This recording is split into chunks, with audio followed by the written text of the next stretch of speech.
Je suis très ravi de vous retrouver dans ce 5e numéro de l'émission Temple littéraire. Le Temple littéraire est une émission qui donne la parole aux femmes et hommes littéraires de parler de leurs œuvres. Aujourd'hui, nous sommes avec un détenteur du secret de la plume qui s'appelle Daouda Nama Tekete, un émérite journaliste, un éminent professeur et un administrateur chevronné.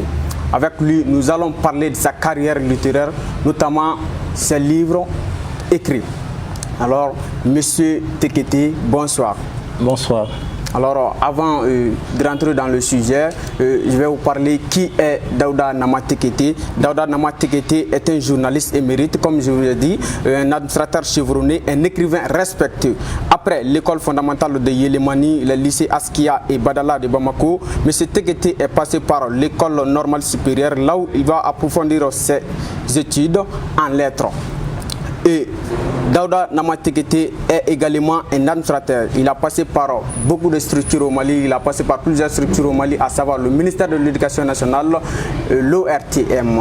Et aujourd'hui, nous sommes avec cette bibliothèque vivante qui est devant vous ce soir. Monsieur Tekete, parlez-nous un peu de votre aventure dans la littérature. Bon, avant d'aborder la question dans ce sens, je voulais apporter un petit rectificatif par rapport à ma biographie succincte que vous avez brossée. En réalité, je n'ai pas fait l'ENSUP jusqu'à terme. Évidemment, j'avais été effectivement, après mon baccalauréat, au lycée de Badalabougou. J'ai été orienté sur ma propre demande à l'école normale supérieure.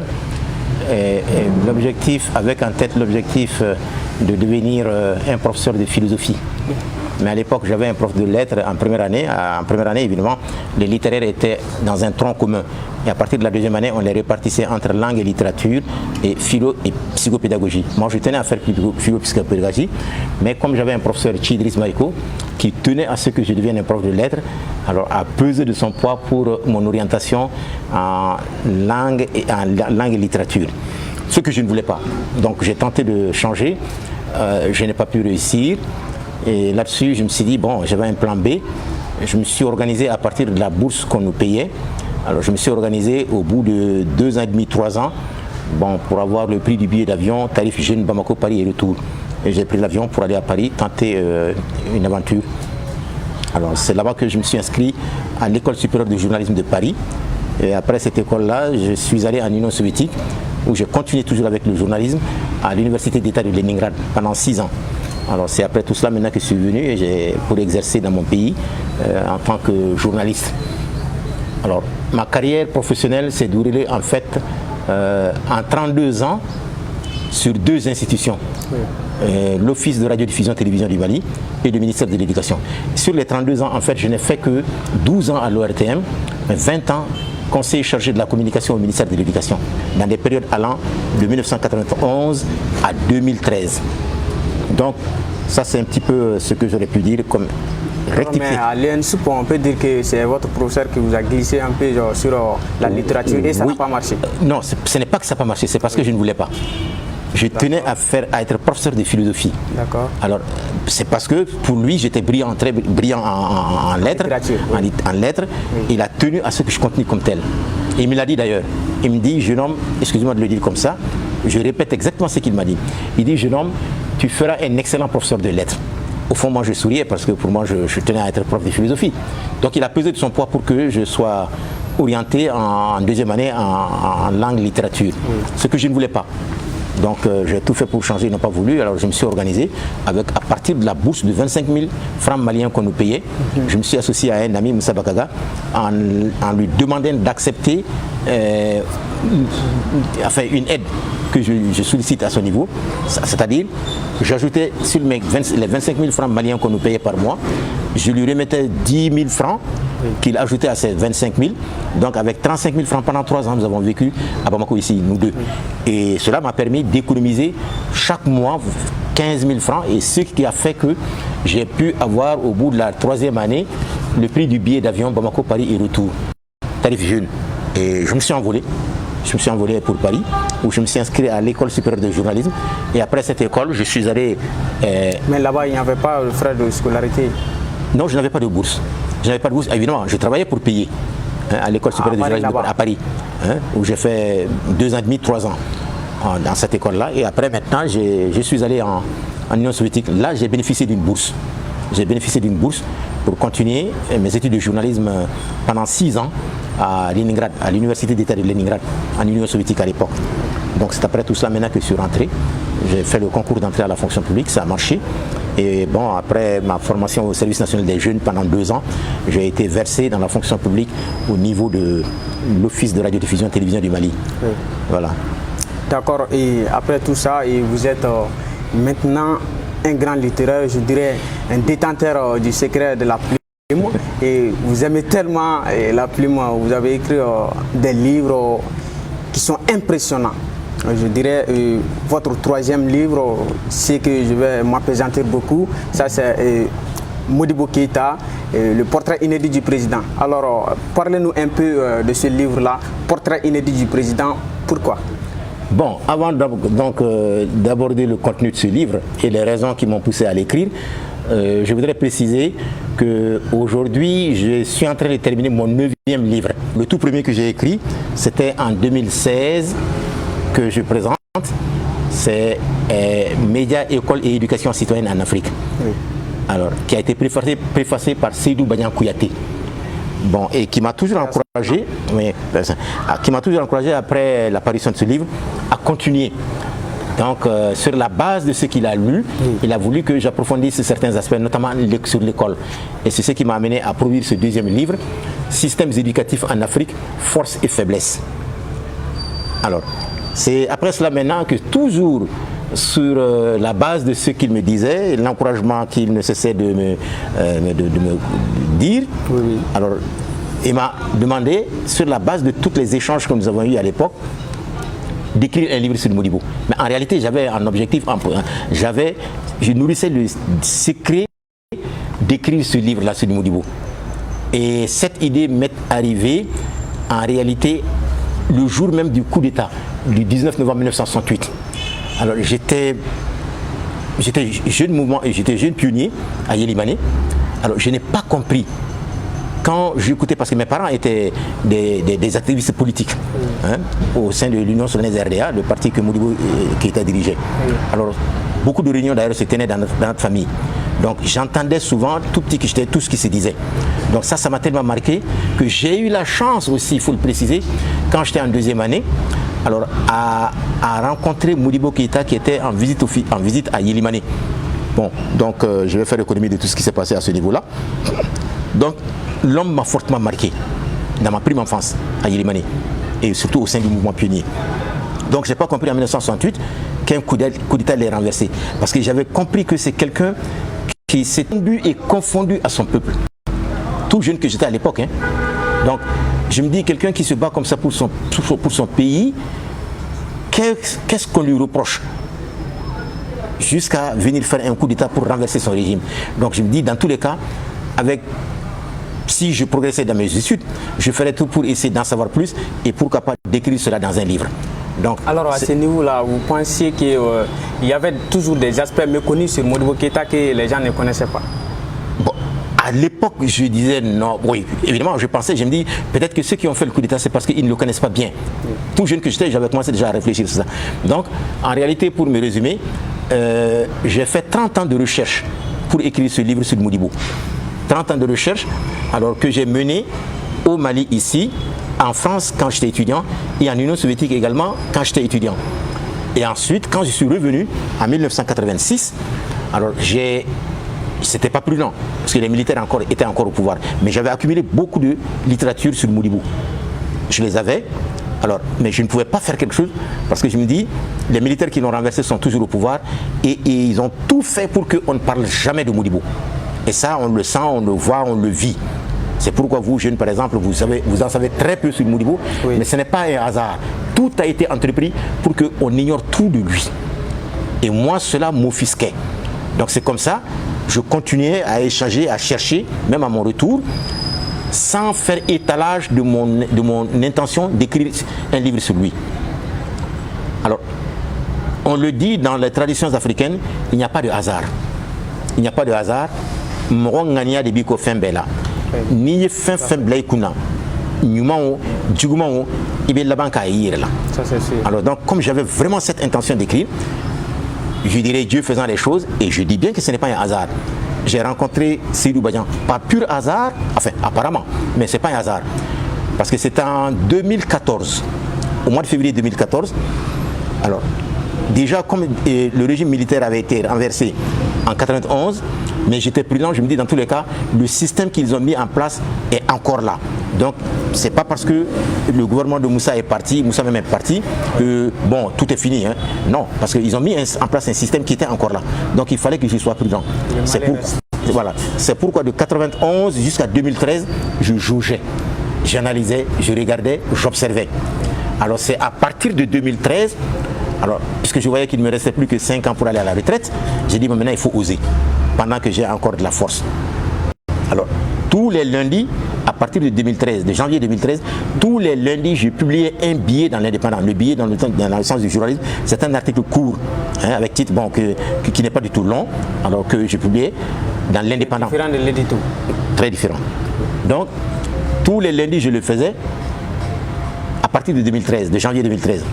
Et Seydou Badian lisait cela. En février 2014, j'étais chez moi, je ne savais même pas qu'il était au Mali. Mon téléphone sonne, c'est lui qui m'appelle. Il me dit qu'il a envie de me voir. Je suis allé chez lui, il m'a dit qu'il lit dans l'Indépendant tout ce que j'écris sur l'école et sur les médias, ce que doit être le rôle de l'école et le rôle des médias dans la formation des citoyens. Et c'est ça le premier livre là. En fait, ce n'était pas encore un livre, hein, c'était des billets dans l'Indépendant. Il m'a dit, mais est-ce que je sais que c'est ce que eux et Modibo Keïta voulaient faire? Les idées que j'exprime. Il dit, mais on les a empêchées. Et il dit, dans ce cas comme ça, les portes de sa maison me sont largement ouvertes. Donc, à partir de février 2014, jusqu'à son décès en décembre 2018, je le rencontrais au moins 2 fois chaque semaine. Donc, comme il a vu que ce que j'écrivais, c'était dans la logique de la politique que Modibo et ses compagnons menaient au Mali, il m'a dit, bon, après m'avoir encouragé à écrire les 2 premiers livres, il m'a dit, maintenant je sais qu'à travers nos causeries et beaucoup de choses, tu en sais assez sur Modibo. Pourquoi ne pas faire un livre sur Modibo? Et en réalité, j'avais ça comme projet. C'est là que l'idée est venue? Non, j'avais le projet, mais j'étais prudent, parce que je me dis, il ne faut pas que je me jette comme ça. Cette œuvre, dans la réalisation de cette œuvre, alors en ne jugeant pas le terrain et les risques que je courais, avec d'abord quand les militaires encore étaient au pouvoir, et après leur départ, le système qu'ils avaient mis en place était encore là. Donc il fallait qu'il soit prudent. Mais comme lui, il m'a encouragé, tout de suite je me dis, bon, donc il y a des gens derrière moi qui peuvent, en cas de cas, m'assister et me soutenir.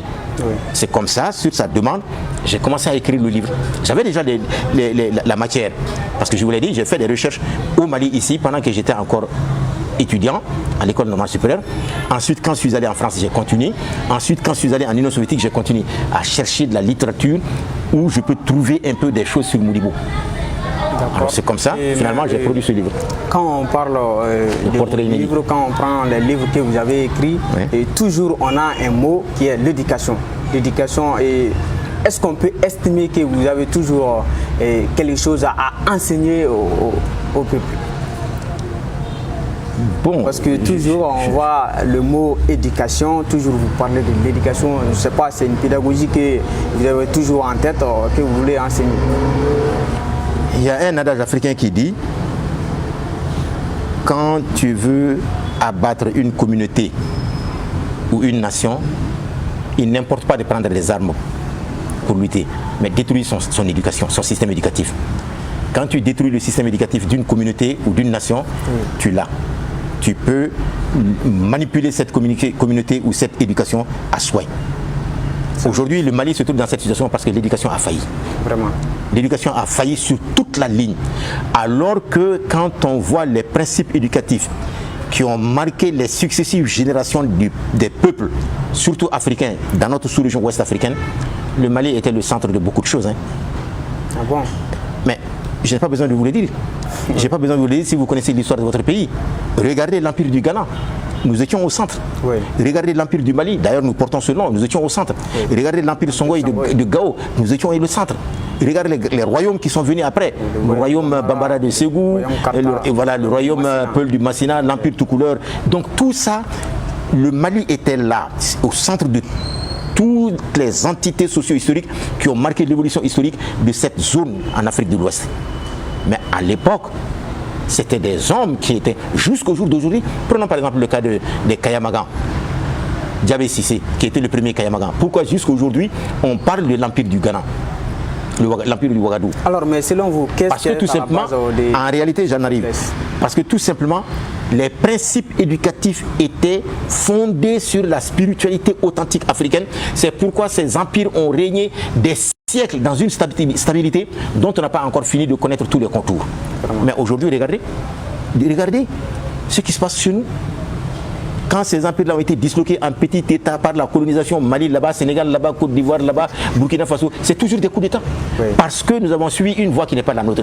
Et tant que nous allons continuer à perpétuer le système d'État que nous avons hérité de la colonisation qui nous a imposé, il n'y aura jamais de stabilité institutionnelle et sociale.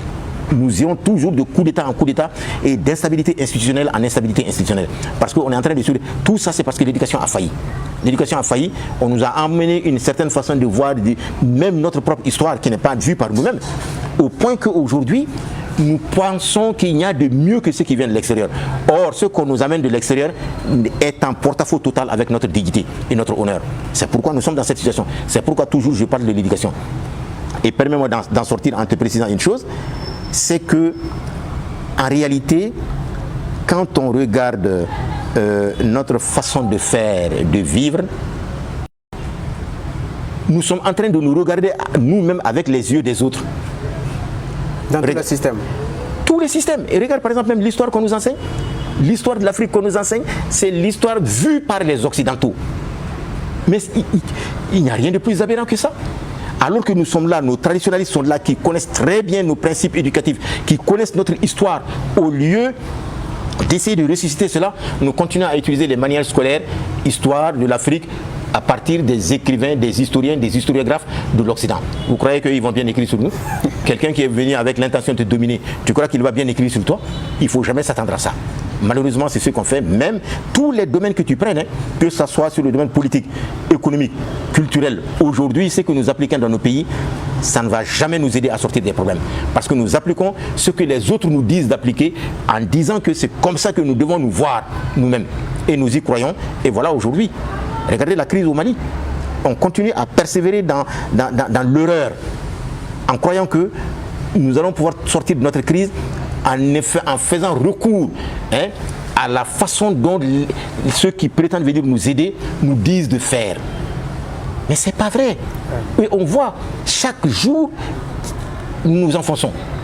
Et eux, ils disent non, faites comme ça. On nous amène les séminaires là-bas, on nous amène les programmes à l'école, on nous amène depuis le jardin des enfants jusqu'à l'université. Mais je vous dis, je suis en train d'écrire des livres pour montrer que beaucoup de choses qu'on nous enseigne depuis le jardin de l'enfant jusqu'à l'université, c'est faux. Je n'hésite même pas à le dire. La plupart des programmes qu'on nous enseigne, c'est faux. Parce que tout simplement, on donne l'impression que tout ce qui a été réalisé et dont l'humanité en fait, l'humanité entre guillemets, en fait le fondement de la civilisation universelle, que ça vient de l'Occident. C'est faux. Ils ont tout appris en Afrique.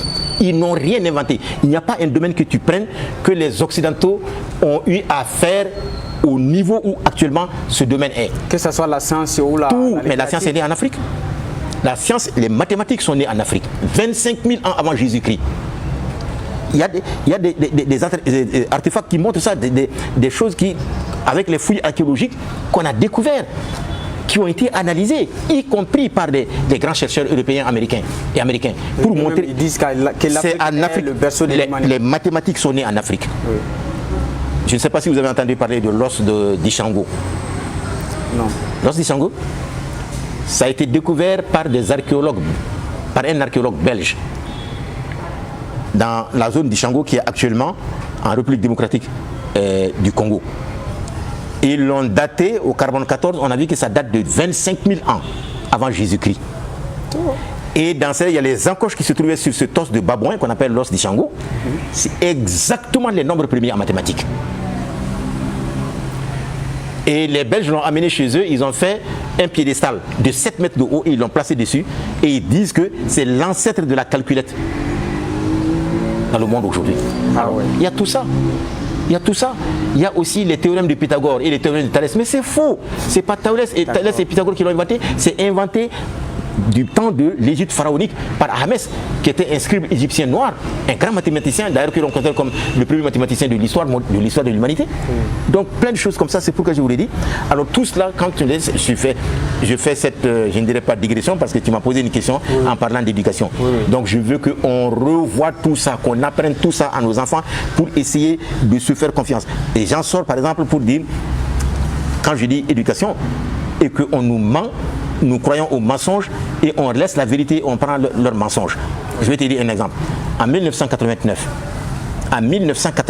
tiens bon, il y a un Nigérian qui est né au Nigeria, et il a quitté l'école à l'âge de 14 ans quand la guerre au Biafra a éclaté.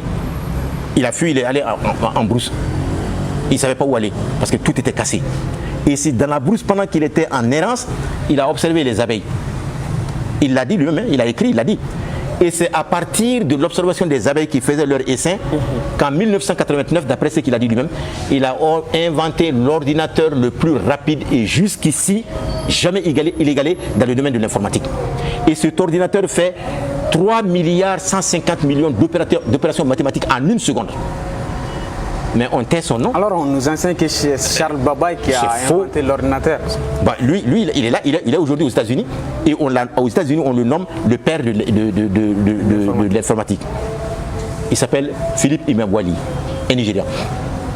Et en février tout près, pour en sortir, en février 2021, on a organisé un concours de mathématiques au niveau mondial à Londres, au niveau des étudiants.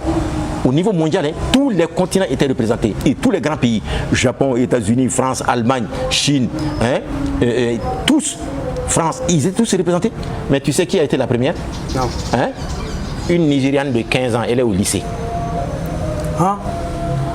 J'ai écrit un livre dans lequel il y a tout ça. C'est pour dire que nous sommes intelligents, des Noirs. Nous sommes nés avec l'intelligence. Mais à force de nous faire croire que nous sommes rien, on nous le chante tous les jours, nous avons finalement cru à cela et voilà comment nous nous trouvons. Mais si nous reprenons confiance en nous-mêmes, le monde c'est nous, les Noirs. Alors, je vous rappelle toujours qu'on est avec M. Tekete et Daouda Nama Tekete, je dirais une bibliothèque vivante. Alors, toujours, on progresse avec les questions. M. Tekete, vous avez écrit tout récemment un livre titré « L'Afrique des défis, les défis de l'Afrique ». Alors, parlez-nous un peu de ce livre-là. Qu'est-ce qui vous a motivé réellement de parler de ce livre? C'est ce livre-là, L'Afrique des défis et les défis de l'Afrique. C'est sorti il n'y a pas encore un mois, il n'y a pas un mois, bon, un peu moins d'un mois. Mais ce qui m'a amené à écrire ça, je l'ai abordé tout à l'heure dans notre entretien. On a fait croire que nos défis sont ceux qu'en réalité ils ne sont pas. On nous a fait croire que nous ne sommes pas aptes à créer. Nous ne sommes pas aptes à comprendre. Nous ne sommes pas aptes à nous développer. Et je dis que le plus grand défi de l'Africain d'aujourd'hui, je vais dire de l'Africain noir, c'est d'apprendre à se connaître, à s'aimer, à se respecter, à se connecter avec ses ancêtres méritants, à réaliser ce que les autres le pensent incapables de faire, à savoir valoriser son patrimoine authentique. Notre patrimoine est le patrimoine le plus scientifique que l'humanité ait jamais créé. L'Afrique noire. Mais est-ce que les Africains le savent? Non. Je vous l'ai dit, l'astronomie, la géographie, la physique, la chimie, la biologie, tout ça a été créé par l'Africain noir. Mais est-ce que les Africains noirs le savent? Pourtant, quand tu prends la littérature à quelque niveau que ce soit de l'Occident, ils te diront que c'est eux qui ont créé tout ça, ils sont venus nous l'apprendre. C'est faux.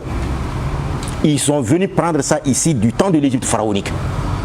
Même l'écriture, ils n'avaient jamais d'écriture. Les Européens, c'était des nomades en réalité. C'était des nomades. Et quand ils sont venus, leur terre d'origine, c'est la Mongolie actuelle. Il y avait deux grandes familles, les Celtes et les Vikings. Mais puisque c'était des zones assez arides où ils n'avaient pas à vivre, ils étaient permanemment en guerre. Ils s'entretuaient, permanemment. Donc c'est au cours de ces attaques-là entre eux qu'ils ont émigré à la recherche de ce qu'il faut pour mieux vivre. Et comme ça, ils sont venus se trouver dans la zone qu'on appelle actuellement Europe. Et Europe est le nom d'une femme noire. Alors, expliquez-nous un peu ça. Europe est le nom d'une femme noire parce qu'avant que les Européens ne viennent là-bas, il y avait des Noirs là-bas qu'on appelait les pélages. Et ces pélages, parmi ces pélages, il y avait une famille dont le père s'appelait Agénor. Et Agénor, il a eu deux enfants, il avait deux enfants, Cadmos et Europe. Cadmos a suivi sa sœur Europe.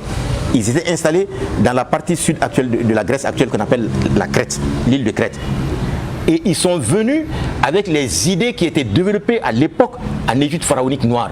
L'entente, solidarité, tolérance, se donner la main, la guerre ne mène à rien, il faut se comprendre, il faut essayer d'échanger pour se comprendre, plus on se connaît, mieux on va s'accepter, etc. Donc eux, ils sont venus avec cette idée. Ça a trouvé que les Européens qui sont venus vers là-bas, ils étaient permanemment en guerre, c'était des nomades. Ils n'avaient même pas d'écriture. Et c'est eux qui ont amené cette écriture qu'on appelle l'alphabet grec. Mais en réalité, quand tu dis des auteurs grecs de l'Antiquité comme Hérodote, comme Sophocle, même comme Socrate, comme Diodore de Sicile, ils ont tous écrit que l'écriture là, ce n'est pas leur écriture, que c'est l'écriture des Noirs qui étaient là-bas qu'on appelle les pélages. Et ils appelaient d'ailleurs cette écriture, cet alphabet grec là, les lettres pélagiques. C'est cette écriture, certains des Noirs qui étaient là-bas en Grèce ont migré pour venir s'installer dans la partie qu'on appelle actuellement l'Italie. Et ils sont partis avec cette écriture, les lettres pélagiques, qu'on appelle aujourd'hui l'alphabet grec, et c'est ce qui a finalement donné, et c'était des Noirs, c'est eux qui finalement ont transformé cet alphabet grec-là en alphabet latin qu'on a aujourd'hui, A, B, C, D jusqu'à Z. C'est une écriture inventée par les Noirs, c'est pas les Blancs, c'est pas vrai. Mais combien de Noirs le savent? Non. Donc c'est pour dire que tout ça, on nous donne de la littérature, on nous injure de la littérature mensongère sur tous les plans. Sur tous les plans. Toutes les preuves sont là. Mais il y a des Européens blancs de l'Antiquité qui ont écrit tout ça. Mais on cache ces écrits et ils viennent avec une façon de dire ah oui, c'est nous, c'est notre écriture, apprenez à écrire ça, c'est comme ça, vous n'avez rien. Finalement, tellement qu'il y a là. Et ça n'a pas été fait en un temps record. C'est des siècles durant qu'ils ont travaillé sur ça. Et finalement, les générations qui sont actuellement ne savent même pas que ce sont leurs ancêtres qui ont écrit tout, y compris l'écriture dans l'histoire de l'humanité. Quand on dit que nous sommes une civilisation d'oralité et qu'on n'a pas d'écriture, c'est faux. C'est faux. L'écriture, c'est nous qui l'avons inventée, les Noirs. Donc, c'est pourquoi je vous dis, quand je parle d'éducation, je vois tout ça, il faut revoir tout ça, et reprendre complètement les programmes d'enseignement pour que les enfants apprennent cela. Et c'est pourquoi j'ai écrit ce livre en parlant des défis. Ces défis-là, c'est d'abord que la civilisation, tous les éléments de civilisation que l'Occident s'attribue en disant que c'est eux qui ont fait, ce n'est pas vrai. Je montre. Et ce qu'ils disent être nos défis, ce n'est pas vrai. Quand ils disent par exemple que nous n'avons pas de culture, nous ne sommes pas rentrés dans l'histoire comme un président a eu l'habitude de le dire à l'université de Dakar, mais c'est eux qui ne sont pas encore rentrés dans l'histoire en réalité, parce qu'ils ne savent pas que l'histoire réelle est le contraire de ce qu'ils sont en train de dire. Donc tout cela, alors, on peut estimer que dans ce livre-là, on trouvera des défis que les Africains doivent faire face. Absolument, les vrais défis. Les vrais défis. Par exemple, quand ils disent que nous sommes trop nombreux, nous sommes peuplés, il faut qu'on arrête de faire des enfants. C'est vrai que nous devons revoir notre façon de vivre pour mieux encadrer nos enfants. Mais nous ne sommes pas nombreux, c'est faux. Je te prends un exemple. Le continent africain fait 9 fois après l'Inde. Le territoire de l'Inde, un peu plus de 9 fois. Le territoire de l'Inde actuelle. Oui. L'Inde est plus peuplée que toute l'Afrique réunie de 100 millions d'habitants. Tu prends un pays comme le Bangladesh. La superficie du Bangladesh fait la moitié de la superficie du Gabon. Le Gabon a 3 millions et quelques, un peu moins de 4 millions d'habitants. Le Bangladesh a 185 millions d'habitants. Avec la moitié du territoire du Gabon, ils ont 185 millions. Et le Gabon, en fait, n'a que un peu moins de 4 millions d'habitants. Un pays comme la République démocratique du Congo. La superficie de la République démocratique du Congo est plus grande que de 47 000 km² que la superficie réunie de l'Espagne, du Portugal, de la France, de l'Allemagne et de la Norvège. C'est 5 pays réunis.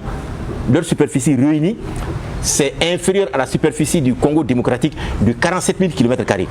Mais le Congo démocratique n'a que 62 millions d'habitants et ces 3 pays réunis ont près de 300 millions d'habitants. Et ces 5 pays réunis ont 300 millions d'habitants.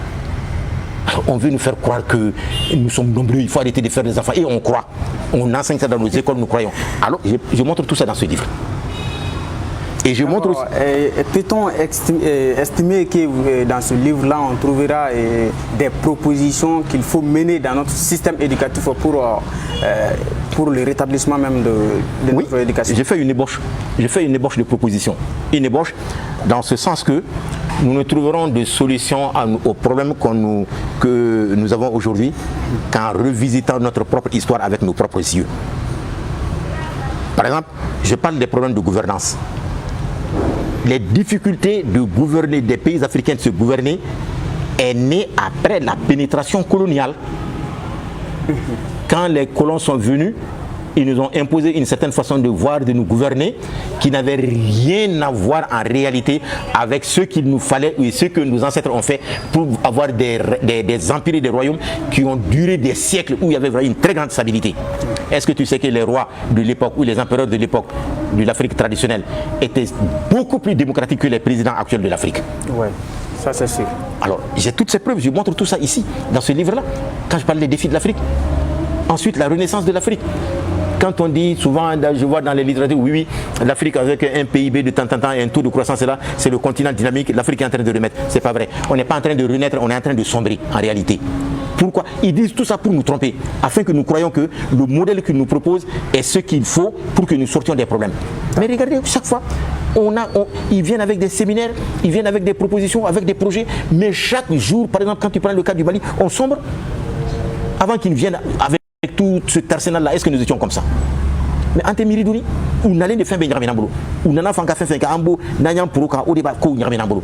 Mais anta donc à foko ou te seraye anka sera dota, sera aurait à mitenier. Donc j'explique un petit peu tout ça dans ce livre-là pour les différents défis que nous avons, y compris la formation, l'éducation, le type d'homme nouveau qu'il faut à l'Afrique pour que l'Afrique soit ce qu'elle doit être. Alors, d'accord, chers followers, chers abonnés de Kati24, on est avec notre grand, je dirais, une bibliothèque vivante. Oui, une bibliothèque vivante et nous sommes maintenant d'essayer de nager dans la rivière même, dans la rivière intellectuelle de Monsieur Tekete. Alors, toujours on progresse et pour un mot de fin, pour mettre terme à cette interview. Donc, Monsieur Tekete, pour mettre un terme à notre débat, je dirais à cette interview, donc, qu'est-ce que vous proposez à l'État malien et aux étudiants et aux enseignants pour un changement dans notre système éducatif? Je l'ai dit au début de à un certain moment de mon intervention, apprenons à nous connaître. Apprenons à nous connaître, à nous aimer. L'Afrique est le seul continent où les habitants se haïssent, préfèrent l'autre par rapport à ses propres semblables. L'Afrique est le seul continent où quand tu regardes aujourd'hui, on ne valorise que l'éducation étrangère, la culture étrangère, dans tous ces démembrements. Mais la culture propre africaine, on la considère comme arriérée, comme ne pouvant nous permettre, alors que ce que les autres ont, la source c'est ici. Mais nous ne le savons pas. C'est pourquoi j'ai dit, le grand défi, c'est de faire en sorte que nous arrivons à réaliser ce que les autres nous pensent incapables de faire, à savoir valoriser notre patrimoine authentique. Notre patrimoine, je le dis, je le répète avec la plus grande conviction, c'est un patrimoine hautement scientifique. Toutes les sciences, sans exception, sont nées en Afrique. Mais combien d'Africains le savent? Combien d'Africains le savent? Parce qu'ils croient qu'il n'y a de mieux que ce qui vient de l'extérieur. Regardez tout autour de nous. À tous les niveaux que tu puisses te situer, tu verras que c'est ce qui est étranger à l'Afrique qui est valorisé. Mais ce qui est authentiquement africain est considéré comme barbatif et à ne pas prendre en considération. Mais tu n'as jamais vu un Chinois s'appelle Gagny ou bien Ngolo? Non, tu n'as jamais vu un Français s'appelle Hing Hong? Jamais, jamais. Hein? Et tu n'as jamais vu un Japonais s'appeler Jean-Pierre? Non. Ou Dambe ou Toranae, ou Diakou Betalagné. Mais en bras, Anyanka Toro Bebla, Nia Fois, non, trop. Tant qu'on est dans cette voie, or nous le disons nous-mêmes, Moro Nimi Bokolo Bonyate Barkasoro, mais Anyam Bokolo Doyadi. Anyam Bambokolo la Totako, Kanye Letake, Odeake, Ambe Barka Minina, Harnasro, Ambemba Minu Sara, Nubafeka Barka Dama, Alata la Sama, parce que Anyam Banyerela, ni Bayerela, Ibora Moromina, Anyere fandala dungudu damba fandala mogo nimi I bemba bunya I bora minu nimi bunya ite barika soro mais ambe nous amba fo abandala mais je me demande souvent nasro aban kungulula parce que anyaka fembe blaka wuli katuru wali taw deko alors ambemba ndumbe no haru no fa ka barika la sama atise ka sama anku bunya an to minu rebe ko ni faudra ni te to nyani ou beta wali to ta kadaila bon tant qu'on est comme ça anyam bannière là tant qu'anyam bannière là ambe mingini har na nya si beke ala de lila ala dumbe mo de bunya abeke mo fe ni mo min ba bokolo bunya mo min ba ka hornya do mafo o mo tambara abe ande mais niya mafla ku fe min jensene be ko sobe o ye wali fond de katamanya letaka e ka mafle be bokuma na orora an kana ta mali an ka mali le don tata an kana fa beta farafina beta mais mi be ke la mala be farafina be mais on ta mbodi do se ka kuma o de ka e ka mafle bi hein mali lemburuba hein c'est ce que les a foko abed na famille c'est mo fali kuluma Maroc ta to la sima mais anyanka lemburuba bla Maroc lemburuba de be yoro bebi hein o de be yoro bebi e pa songo ka chana ta chien fla mais au bela ambeta o de san amba banyere tala o yeklini ni ibora hari duni fona mais mo ro kita tla ciment tumbe de la nyam ciment qualité du pas mo tumbe boko fe kana sanyere yame ou ciment tumbe ya no atubanka fembe nya nganga ciment famba be boko fe de kana anyi ni bebla kapi hein anka kori atumbe ke chugo de la bimba to anka mo amba ba a fili ka parta ka ke finuye amba don o beba don anka klima be chugo bibi fini minye kori fini o de kanya ngulu makatemeni to buka synthétique manyo bebla bi amba be feri kofe kambe wari ni wari min fana abe kanka andu dinge do kona kata fe ambe to buka su fini takana ko friperie ambo do bana kilkara bula ambo ta ko douanière la ko alors anye fini mo so la nyado mais tanka mbo sira kan amba fe ka bono la tukumi madala na beke anka se kanyira anka nyira do anka nyira bunya mimi re bunya mo wore tisi bunya bon on ta dia o da ki utan fle fouiller parce que nyemba la anyam banyer la ka tugudu ko mais e yere bla ka tugudu ko ka bi bunya ati bunya donc anka hakli soro ka se kanyira madori ma fo bébé tande mais famba betande. Cherchons à se connaître en comme notre grand-père l'a si bien dit, et c'est ce qui va mettre fin à notre entretien qu'on a mené avec M. Daouda Tekete. Merci à vous, merci M. Daouda Tekete de nous recevoir chez vous ici. Merci au caméraman qui était à la technique, DJ Falay Keita, et merci à mon compagnon aussi, Famara Berté. On se donne un rendez-vous à la fois prochaine.